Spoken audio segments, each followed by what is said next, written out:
There is a sound that a swimming pool makes when something heavy enters it without permission. Not the clean sound of a dive, not the contained sound of a cannonball. This is the sound of 232 pounds of muscle and bone hitting water sideways at full speed, with no preparation and no consent from either the body or the pool. It is part explosion and part surrender, and it is louder than you think, and it lasts longer than you think. And when it is over, the silence that follows is the kind of silence that only exists when a large number of people have just witnessed something they cannot explain. Then laughter.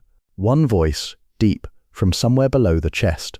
The laugh of a man who has spent a decade being the most dangerous person in every room he has entered, and has just discovered that he is not the most dangerous person in this backyard. And the discovery is not threatening, it is hilarious. He is standing in 4 feet of chlorinated water in shoes that cost more than most people's rent. And the man who put him here weighs less than his left leg, and the mathematics of that are so broken that the only honest response is to laugh until his ribs hurt. That laugh started a friendship that lasted until one of them died. Bruce Lee arrived at the barbecue at 6:45 on a Thursday evening in the summer of 1969, Beverly Hills, the home of a film producer whose name does not survive this story because the story is not about him. The house was the kind that exists in Beverly Hills, the way palm trees exist on Sunset Boulevard. Inevitable, oversized, built to communicate a single message to anyone approaching from the street, which is that the person inside has more money than you, and considers that fact a personality trait. The driveway was 60 feet of imported flagstone. The backyard was half an acre of grass with a grill the size of a small car, and a kidney-shaped swimming pool, glowing blue-green in the early evening light. The kind of pool that looks like a jewel someone dropped into the lawn and decided to leave there. Bruce came with Linda. They drove a modest car and parked it between a Cadillac and a Mercedes, and the modest car looked like a punctuation error between 2 capital letters. He wore dark pants and a plain shirt and shoes that made no sound on the stone. He did not dress for parties the way other men in Hollywood dressed for parties. He dressed like a man who was going to a gym that happened to serve steak. He was 28 years old, 5'7", 135 pounds, and in 1969, those numbers meant something specific in Hollywood. They meant that the doors available to him were narrow and few, and most of them had signs on the other side that said things like Oriental Servant Number 3 or Silent Villain Who Dies Before the Opening Credits End. The Green Hornet had been cancelled 2 years earlier. The role of Kato had given him a face people recognized and a name people could not remember. And the distance between those two things was the distance between being invited to parties and being introduced at them. He was here because the producer was considering him for a role. This was the year before everything, before the big boss, before the world understood what it was looking at. Right now, Bruce Lee was the most talented person in almost every room he walked into, and almost no room knew it, and he had gotten very good at standing inside that gap and feeling no urgency about closing it. Patience was what he had, patience and speed, and in 1969 only one of those was visible. Linda found the producer's wife near the food table. Bruce moved through the backyard the way he moved through every room, without displacing anything. People did not step aside for him because they did not notice he was there until he was already past them. He was a needle through fabric, present but impermanent, leaving no hole behind.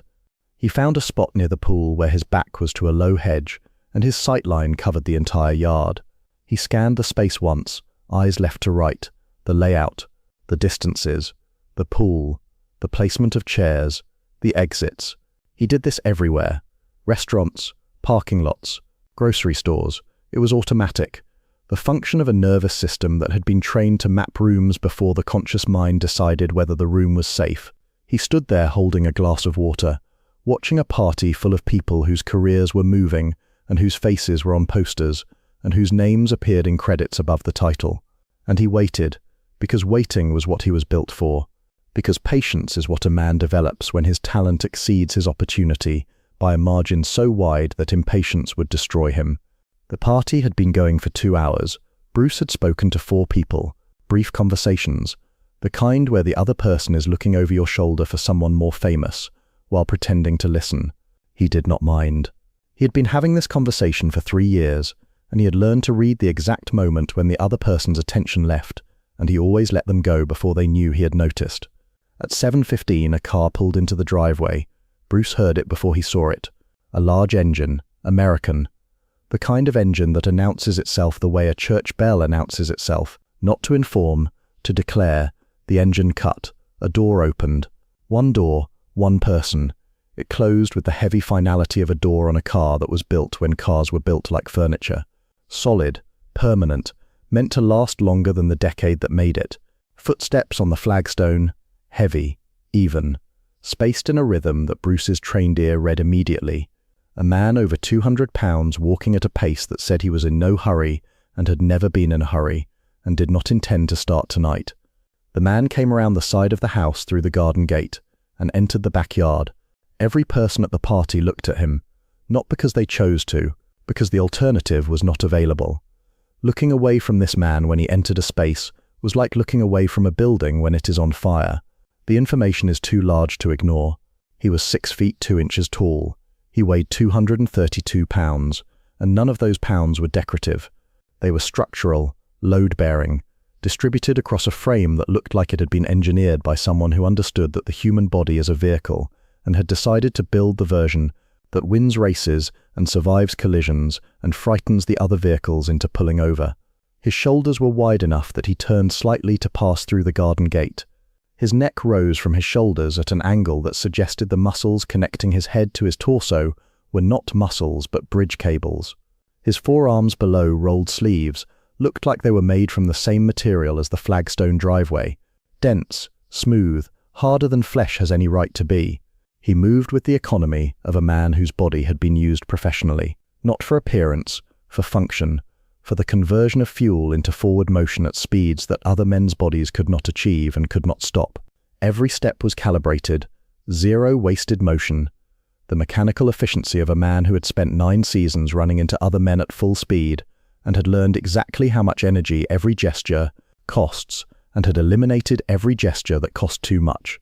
Someone at the grill called his name, Jim Brown. 9 seasons. Cleveland Browns, 12,312 rushing yards, 106 touchdowns, led the league in rushing 8 out of 9 years. Retired 1 year ago at 29. At the peak, walked away when he was still the best, because he understood something about endings that most athletes never learn, that the best time to stop is when everyone is still asking why. He had run through men who were built specifically to stop him, linebackers who weighed 260 pounds, and whose job description was to prevent Jim Brown from moving forward, and who failed at that job with a consistency that made the word unstoppable feel like an understatement.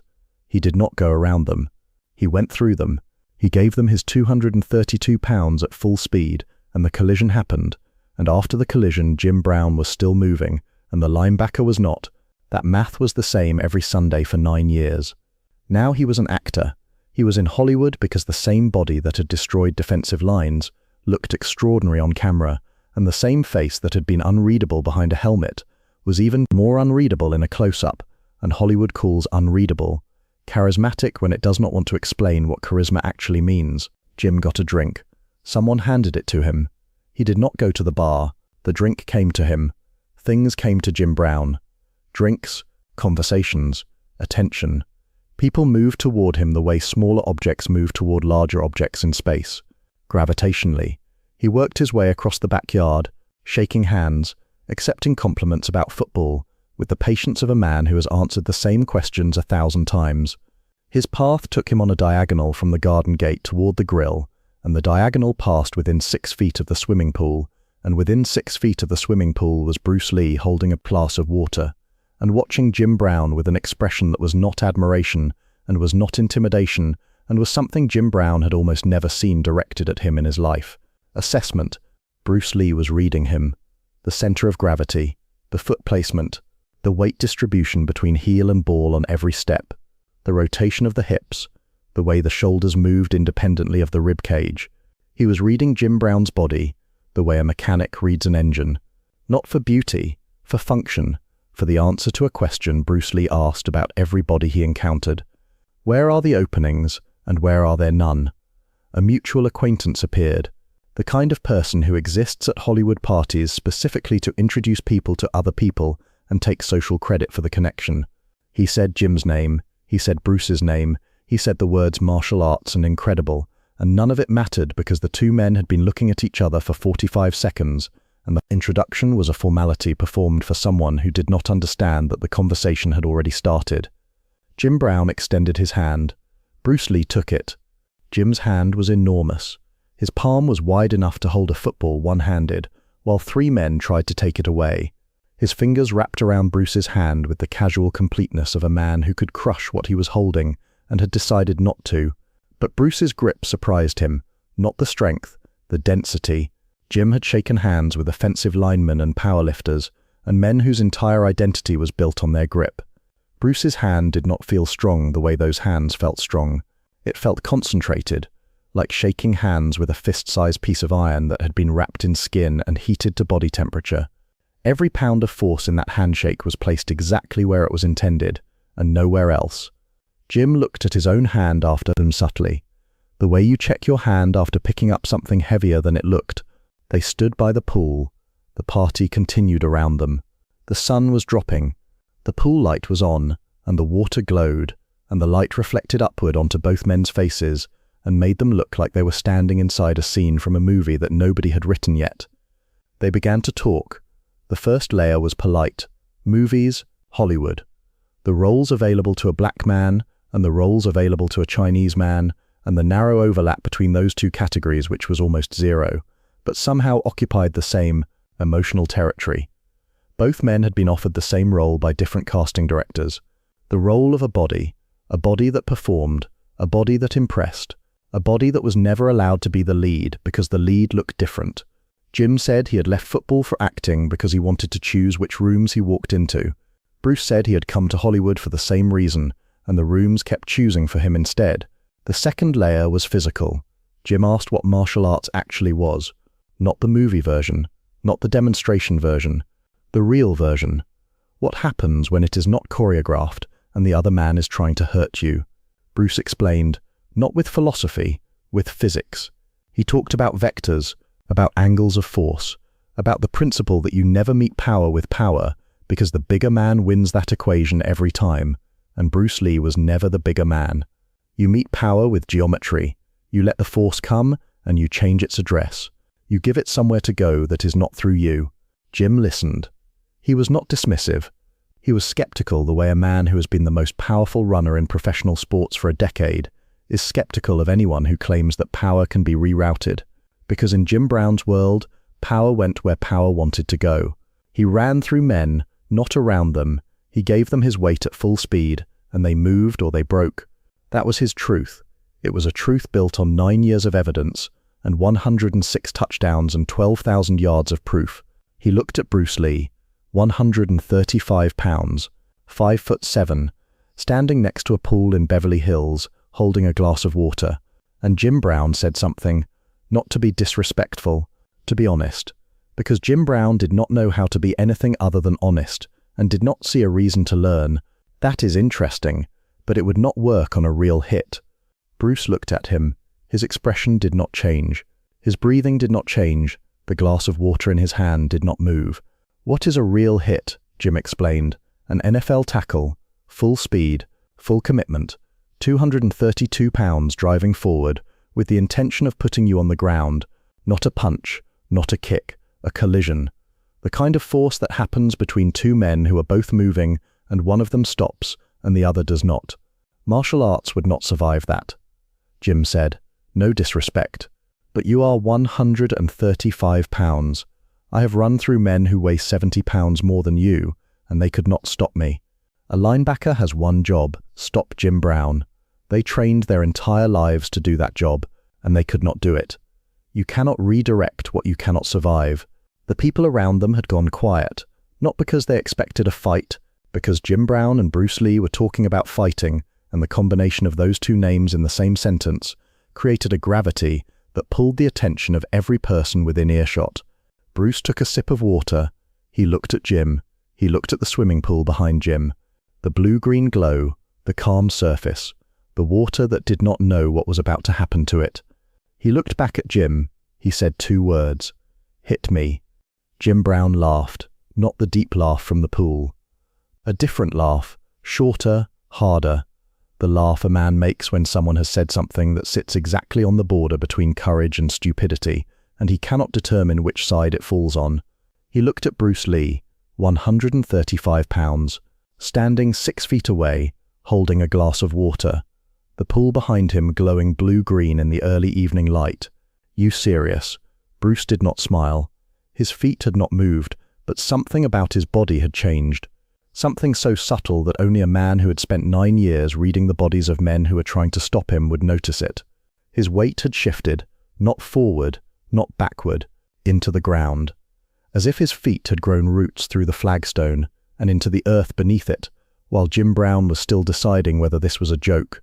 To everyone else at the barbecue, Bruce Lee looked like a man standing next to a pool at a party. To Jim Brown, he looked like something else entirely.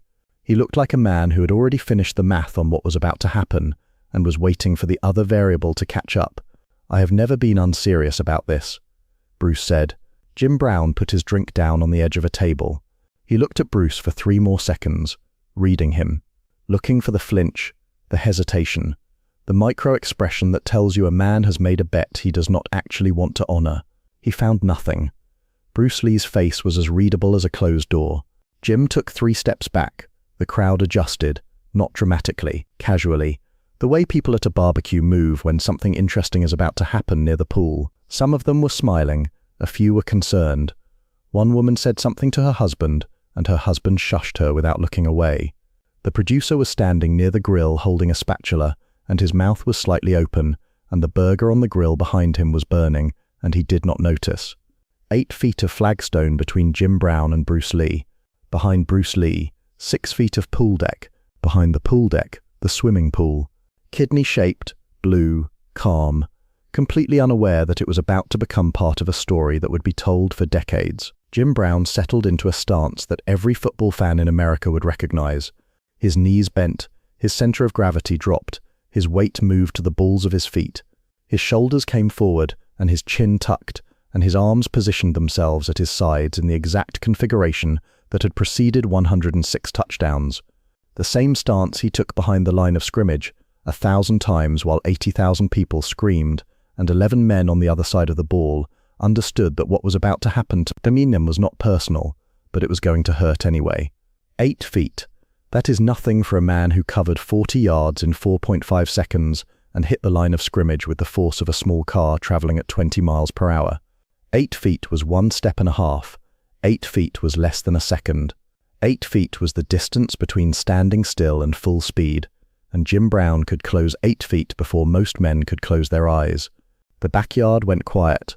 The radio that had been playing something by Marvin Gaye kept playing, but nobody was listening to it. The burning burger on the grill sent a thin column of smoke into the air, and nobody moved to flip it. 23 people were watching 2 men stand on opposite sides of 8 feet of flagstone, and every one of them understood that something was about to happen, that none of them would be able to explain afterward. Jim Brown charged, full speed, full commitment, 232 pounds accelerating across 8 feet of imported stone, with the same explosion he had used every Sunday for 9 years in front of stadiums, full of people who had paid money to watch him do exactly this. His right foot drove off the flagstone, his left foot followed. His shoulder dropped, his center of gravity lowered to the point where his body became a projectile, a self-guided missile made of muscle and bone, and 9 years of knowing that whatever was in front of him was going to move, because it had no choice. He was aiming for Bruce Lee's midsection. The same target zone he had hit 1,000 times on men who weighed 260 pounds, and whose entire professional existence was organized around the single task of stopping Jim Brown from reaching this target, and who had failed at that task with a regularity that bordered on comedy. Bruce Lee was 135 pounds. He was not an NFL linebacker. He was not wearing pads. He was not bracing in a 3-point stance with his cleats dug into turf. He was standing on smooth flagstone in street shoes, holding a position that did not look like a fighting stance or a defensive stance or any kind of stance at all. He looked like a man who was waiting for a bus. The distance closed in less than a second. And in that less than a second, Bruce Lee did something that contradicted everything Jim Brown had experienced in 9 years of professional football. He did not try to stop Jim Brown. He did not brace. He did not plant his feet. He did not lower his shoulder. He did not do any of the things that every man Jim Brown had ever run at had done. Every linebacker in the NFL met Jim Brown's charge with resistance. They dug in, they widened their base, they tried to match force with force, and they failed because Jim Brown had more force than any of them, and matching him was a losing equation, and they knew it was a losing equation. But they did it anyway, because it was the only equation they had been taught. Bruce Lee had a different equation. He moved to the side.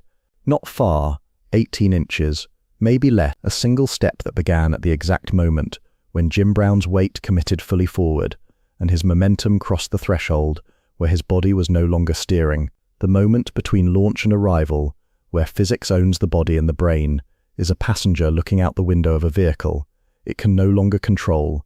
Bruce moved to the left, and as he moved his hands made contact with Jim Brown. Not a block, not a strike, not a collision, a placement. His left hand touched Jim Brown's right shoulder. His right hand touched Jim Brown's left hip. The touches were light, gentle, almost tender. 2 points of contact with maybe 3 pounds of pressure each. 6 total pounds of force applied to a man who weighed 232. But the 6 pounds were placed at the 2 exact points on a human body that determine direction when the center of gravity is ahead of the feet. The shoulder and the opposite hip, the steering wheel and the rudder. Touch the right shoulder and the left hip at the same moment with pressure in opposing directions, and the body rotates. Not because of the force applied, but because of the force already in motion. The body redirects itself.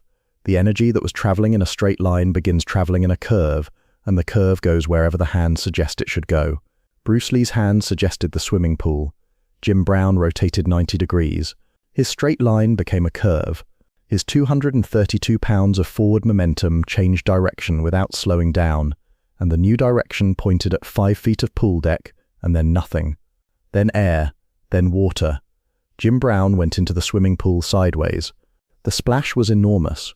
It was the splash of a man the size of a professional athlete, entering a body of water at full speed, with his arms at his sides and his legs still in running position, and no part of his body prepared for the transition from air to water.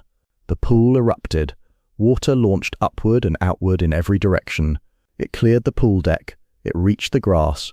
It hit the shoes of a woman standing 10 feet away, who screamed and then laughed and then screamed again, because she could not decide which reaction was appropriate, and both of them were. The pool surged. Waves hit the far wall and bounced back. The underwater lights flickered from the turbulence. Water splashed onto the flagstone where Jim Brown had been standing 1 second ago, and where Jim Brown was not standing now, because Jim Brown was in the pool. Bruce Lee was standing exactly where he had been. His feet had moved 18 inches to the left. His shirt was dry, his pants were dry, his shoes were dry. His glass of water was no longer in his hand. At some point during the 2 seconds of the encounter, he had placed it on the pool ledge, and nobody had seen him do it.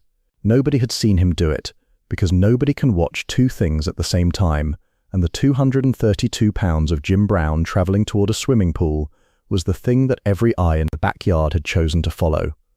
Bruce Lee stood on the pool deck, dry, calm. His expression had not changed from the expression he wore before Jim Brown charged. It was the expression of a man who had known exactly how this would end before it began, and had felt no anxiety about the interval between the beginning and the ending, because the ending was never in doubt. The backyard was silent for 3 seconds, then laughter. Not from the crowd first, from the water. Jim Brown surfaced. He was standing in the shallow end, 4 feet of water. His shirt was soaked through and clinging to a torso that looked like it had been carved from something harder than marble. His pants were heavy with water. His shoes were ruined. His drink was gone. Somewhere at the bottom of the pool, a glass was settling into the deep end. His hair was flat against his head, and water was running down his face, and pooling in the hollow of his collarbones, and he was laughing. The deep laugh, the real one, the one from the cold open, the laugh that comes from a place so far inside a man that most people never hear it, because most people never experience the thing that triggers it. It is the laugh of genuine surprise, the laugh of a man who has not been physically surprised by another human being since he was a teenager, and has just been physically surprised so completely, his body's only honest response is to express joy. Because surprise at that level, surprise that reaches past the ego, and past the pride, and past the professional identity, and touches the actual human being underneath all of it, is a form of joy. It is the joy of discovering that the world is larger than you thought it was. Jim Brown stood in the pool, and he laughed, and the sound of it crossed the water and reached the pool deck where Bruce Lee was standing.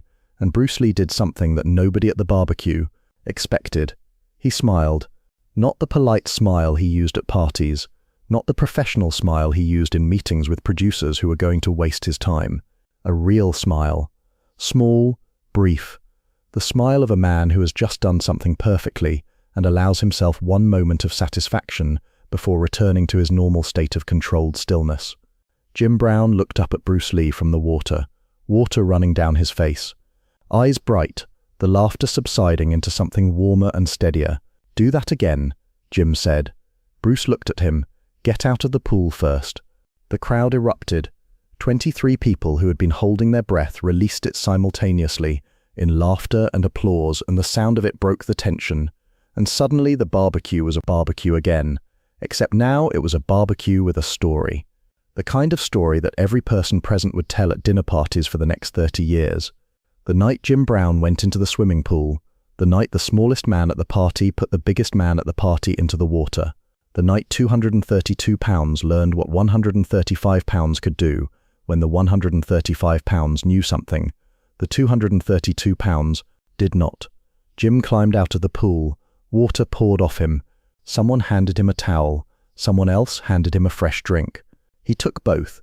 He dried his face but did not change his clothes, because what had just happened was more interesting than being dry. He walked to a pool chair. He sat down. Water squeezed out of his pants and onto the cushion, and he did not care. Bruce Lee sat in the chair next to him, side by side, one soaking wet, one completely dry. The biggest man at the party and the smallest man at the party, sitting in matching pool chairs, as if they had planned this all along, as if the swimming pool had been the introduction, and now the real conversation could begin. Jim spoke first. How, not angry. How, fascinated how. The how of an engineer who has just watched a machine perform a function he did not know. Machines could perform. Bruce explained. He talked about vectors, about the specific moment when forward momentum becomes irreversible, about the fraction of a second when a charging body crosses from controlled to committed, and the brain loses authority over the direction of travel. He talked about the 2 points on the body, shoulder and hip, the steering wheel and the rudder.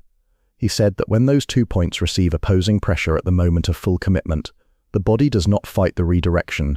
The body follows it, because the body is smarter than the ego, and the body knows that fighting its own momentum is more dangerous than accepting a new direction. He talked about water, not the pool. The philosophy. Be water. Do not meet force with force. Let the force arrive and give it somewhere to go. Do not resist the river. Become the bank that tells the river where to turn. Jim listened. His clothes dripped onto the flagstone. His drink sweated in his hand. And when Bruce finished talking, Jim Brown said something that surprised Bruce Lee. "I know what you are talking about. I just did not know anyone else did it." Bruce looked at him, waiting. Jim explained. On the football field, the best runs were not the ones where he went through defenders. The highlight reels show the collisions, the trucks, the moments where Jim Brown lowered his shoulder and a linebacker flew backward and the crowd roared. Those are the runs people remember, but they were not the best runs. The best runs were the ones where the defender committed and Jim gave him a hip. Let the defender grab the hip, and by the time the defender's hands closed on where the hip had been, the hip was somewhere else, and Jim was past him, and the defender was holding air, and Jim Brown was 5 yards downfield without having absorbed a single pound of contact. The principle was the same. Let the force commit, then redirect. Do not meet it.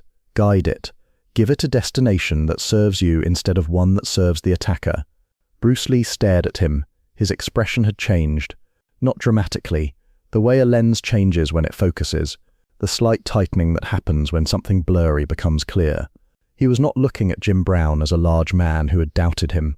He was looking at Jim Brown as a large man who had independently discovered the same principle through a completely different discipline and had been executing it at the highest level of professional sports for 9 years, and had never had the vocabulary for it until this moment, in a pool chair in Beverly Hills dripping chlorinated water onto imported flagstone.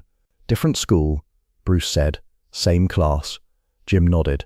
Slowly, the nod of a man who has just been given a word for something he has been doing his whole life without a word for it. They talked for over an hour. The barbecue continued around them. People came and went. The producer flipped the burned burger and started a new one. Linda checked on Bruce once. He waved her off gently. She smiled and returned to her conversation because she recognized the expression on his face. It was the expression he wore when he had found someone worth talking to, and the conversation was not finished. Jim's clothes dried stiff on his body. He did not change. The conversation was more important than comfort. They talked about being outsiders. Jim Brown, a black man in a white sport, in a white industry, in a country that had spent 300 years treating black bodies as property and was now willing to treat them as entertainment, as long as the entertainment stayed inside the lines the country drew. He had been the most valuable player on a football field and the least valued person in the rooms where the money was counted and the decisions were made. Bruce Lee, a Chinese man in a white Hollywood that wanted to use his body and ignore his mind, that wanted him to kick and fight and serve and die in the first act, so a white actor could avenge him in the third, that saw his race before his talent and his size before his speed and his accent, before his ideas. They discovered that the closed doors they faced were made of different wood, but locked with the same mechanism. The mechanism was a question that neither of them was supposed to answer. The question was, who gave you permission to be in this room? And both of them had spent their entire careers answering that question the same way, by standing in the center of the room and refusing to leave until the room changed its mind about whether they belonged. Jim said, "In football, I prove them wrong by running over them. What do you do?" Bruce said, "I prove them wrong by being in the room, every room I am not supposed to be in. I stand in the center of it, and I do not leave." Jim nodded. He understood. He had been doing a version of this his entire life. Different method, same war. Bruce taught Jim something before the night ended. A specific technique, how to use hip rotation to redirect energy in everyday situations, how to walk through a crowd without pushing, how to enter a room and shift its attention without making a sound, the principle of directing force through space rather than against it. Jim taught Bruce something in return, how to read a blitz, how a running back sees 11 bodies on a field and knows within a quarter second which gap will open and which is a trap, pattern recognition at full speed. The game moves too fast for thinking, Jim said. You have to see the whole field at once and let your body choose. The mind is too slow. Bruce stared at him. That is Jeet Kune Do. You just described what I teach. You learnt it from football. Jim said, and you learnt it from whatever you learnt it from. We took different roads to the same house. The party was ending, cars starting in the driveway. The producer was shaking hands at the front door. The pool had settled back to stillness, as if nothing had happened to it, except the chlorine level was slightly lower on one side, where Jim Brown's shoes had contributed whatever was on them to the water supply. Jim stood up. His clothes crackled with dried chlorine. He smelled like a swimming pool and bourbon and expensive grass. He extended his hand. Bruce took it. This handshake was different from the first one. The first handshake had been a measurement. This one was a seal. The grip was the same, but the meaning had changed. Two men who had arrived at the same truth through different doors and had spent 3 hours comparing the view from their respective windows. Jim said, "Next time I charge you, I am aiming for dry land." Bruce said, "Next time I will let you get closer." Jim laughed. The deep one. He walked to his car. His shoes squelched on the flagstone with every step, and the sound was absurd, and he did not care because the absurdity was the best part of the entire evening. Bruce and Linda left 20 minutes later. In the car, Linda asked what Jim Brown was like. Bruce was quiet for a long time. The streetlights of Beverly Hills passed over his face one after another, like a slow strobe. "He runs the way I fight," Bruce said. "He just does not know it yet." Jim Brown and Bruce Lee became friends, real friends. Not Hollywood friends who see each other at parties and forget the conversation by the time they reach their car. Friends who called each other, who showed up at each other's houses, who argued about the physics of the human body in motion and the politics of being a body in rooms that wanted to use it and discard it. Jim visited Bruce's quone. He watched Bruce teach. He saw the philosophy made physical. He saw students learn what he had learned in the pool that night. That force is not about size. That power is not about weight. That the most dangerous man in a room is not always the biggest one, and sometimes he is the smallest one holding a glass of water. Bruce visited Jim on set. He watched Jim act. He saw the same economy of motion that had made Jim the greatest running back alive, translated onto a camera. No wasted gestures, no decorative movements, just a man who understood that his body was a language, and every motion was a word, and you do not use more words than the sentence requires. When Bruce Lee died in July of 1973, Jim Brown was one of the pallbearers. He helped carry the coffin of the man who weighed 97 pounds less than him and had once redirected him into a swimming pool at a barbecue in Beverly Hills. He said later that the coffin was the lightest thing he had ever carried and the heaviest thing he had ever held.